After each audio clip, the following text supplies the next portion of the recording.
Vancouver House.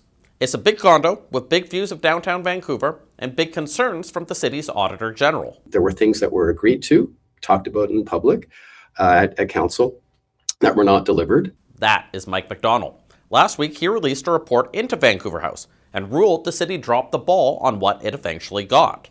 I think taxpayers should be concerned in the sense that when I mentioned that there's only one chance to get it right.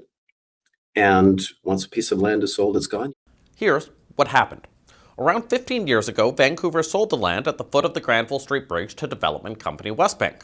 Westbank then asked the city to rezone the land so they could build their big twisty tower. Council was told that as part of the application, Westbank would spend $6 million on public realm improvements in the area, including high-quality surface treatments, special lighting, and infrastructure for events.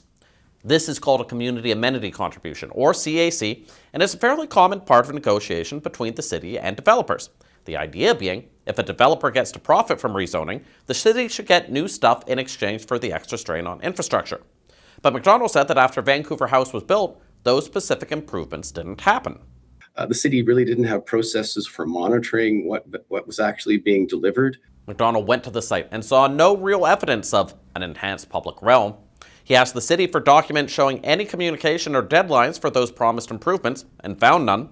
And the whistleblower who brought the lack of paper trail to McDonald's attention feels vindicated. There's a real problem in Vancouver City Hall that, when mistakes are made or concessions are granted without approval of City Council, that there's no accountability. We asked the city for comment, and they said they recognize the findings and that their process for these negotiations and follow-through has advanced since then. We asked Westbank for comment, and they said they delivered $21 million in various community benefits and infrastructure. And when it came to the $6 million in question, they said some of the upgrades were cancelled at the city's request, and some will be revisited when Granville Street Bridge upgrades are completed. But the Auditor General says more transparency is needed.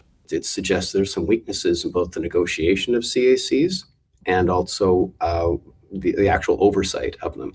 And in this case, the whistleblower's complaint was validated. In short, you can negotiate a deal you think is good, but after the agreement is signed, there can be more twists and turns than a certain building on Vancouver's waterfront, and how much that should happen behind closed doors is an open question. Justin McElroy, CBC News, Vancouver.